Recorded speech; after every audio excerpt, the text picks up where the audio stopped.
श्री परमात्मने नमः। अष्टमो अध्याय।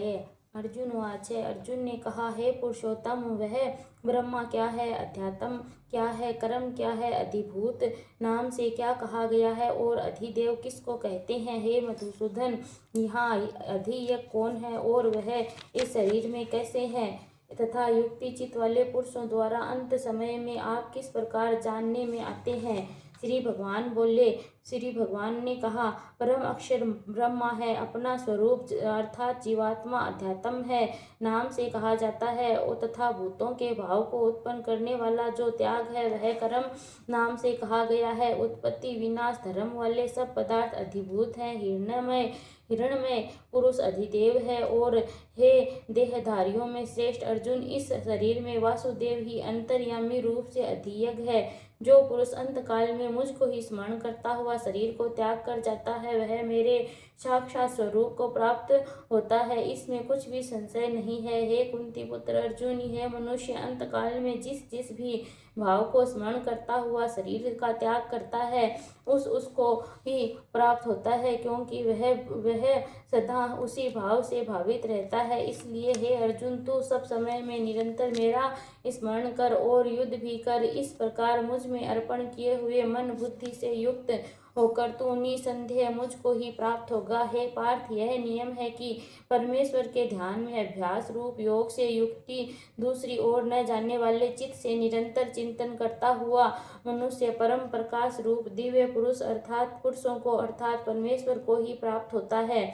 जो पुरुष सर्वज्ञ अनादि सबके नियंता सूक्ष्म से भी अति सूक्ष्म सबके धारण पोषण करने वाले अचिंत्य स्वरूप सूर्य के सदृश नित्य चेतन प्रकाश रूप और अविद्या से अति परे शुद्ध सच्चिदानंद घन परमेश्वर का स्मरण करता है, वह भक्ति युक्त पुरुष अंत काल में भी योग बल से भ्रुकुटी के मध्य में प्राण को अच्छी प्रकार स्थापित करके फिर निश्चल मन से स्मरण करता हुआ उस दिव्य रूप परम पुरुष परमात्मा को ही प्राप्त होता है।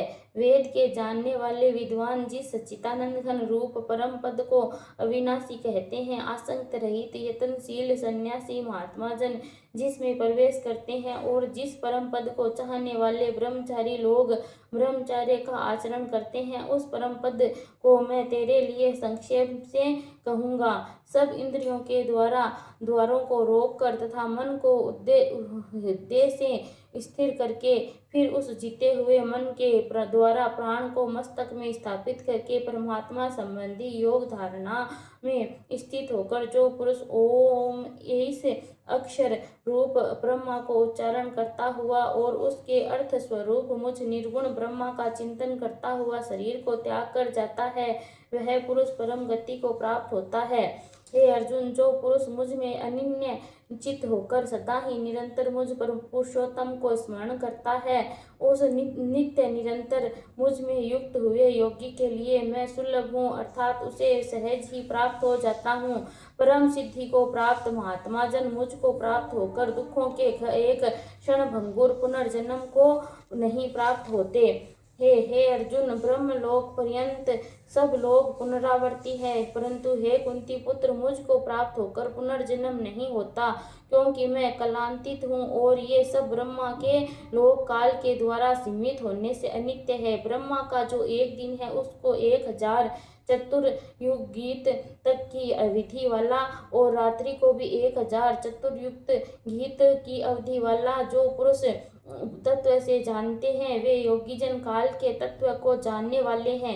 संपूर्ण चराचर भूतगण ब्रह्मा के दिन के प्रवेश काल में अव्यक्त से अर्थात ब्रह्मा के सूक्ष्म शरीर से उत्पन्न होते हैं और ब्रह्मा की रात्रि के प्रवेश काल में उस अव्यक्त नामक ब्रह्मा के सूक्ष्म शरीर में ही लीन हो जाते हैं।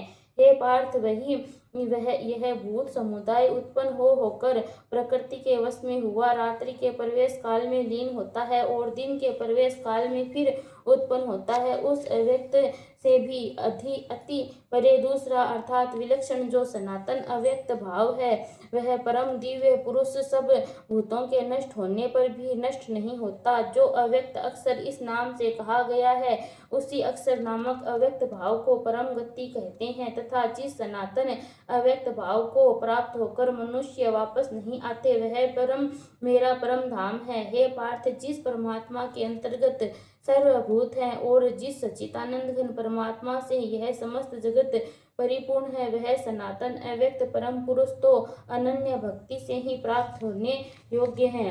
हे अर्जुन, जिस काल में शरीर त्याग कर गए हुए योगीजन तो वापस न लौटने वाली गति को और जिस काल में गए हुए वापस लौटने वाली गति को ही प्राप्त होते हैं, उस काल को अर्थात दोनों मार्गों को कहूँगा। जिस मार्ग में ज्योतिर्मय अग्नि अभिमानी देवता है, दिन का अभिमानी देवता है, शुक्ल पक्ष का अभिमानी देवता है और उत्तरायण के 6 महीनों का अभिमानी देवता है, उस मार्ग में मरकर गए हुए ब्रह्मा वेता योगीजन उपयुक्त देवताओं द्वारा क्रम से ले जाया जाकर ब्रह्मा को प्राप्त होते हैं। जिस मार्ग में धूमा अभिमानी देवता है, रात्रि अभिमानी देवता है तथा कृष्ण पक्ष का अभिमानी देवता है और दक्षिणयान के 6 महीनों का अभिमानी देवता है, उस मार्ग में मरकर गया हुआ सकाम करने वाला योगी उपयुक्त देवताओं द्वारा कर्म से ले गया हुआ चंद्रमा की ज्योति को प्राप्त होकर स्वर्ग में अपने शुभ कर्मों का फल भोग कर वापस आता है। क्योंकि जगत के ये 2 प्रकार के शुक्ल और कृष्ण अर्थात देवयान और पितृयान मार्ग सनातन माने गए हैं। इनमें एक के द्वारा गया हुआ जिससे वापस नहीं लौटना पड़ता, उस परम गति को प्राप्त होता है और दूसरे के द्वारा गया हुआ फिर वापस आता है अर्थात जन्म मृत्यु को प्राप्त होता है। हे पार्थ, इस प्रकार इन दोनों मार्गों को तत्व से जानकर कोई भी योगी मोहित नहीं होता। इस कारण हे अर्जुन, तू सब काल में समबुद्धि रूप योग से युक्त हो अर्थात निरंतर मेरी प्राप्ति के लिए साधन करने वाला हो। योगी पुरुष इस रहस्य को तत्व से जानकर वेदों के पढ़ने तथा यज्ञ तप और दानादि के करने में जो पुण्य फल कहा है, उन सब को निसंदेह उल्लंघन कर जाता है और सनातन परम पद को प्राप्त होता है। ओम तत्सति। श्रीमद् भगवद गीता सूक्ष्मनिषु ब्रह्म विद्याय योग शास्त्रे श्री कृष्ण अर्जुन संवादे अक्षर ब्रह्म योगो नामाष्टोऽध्याय समापन। ओम श्री परमात्मने नमः।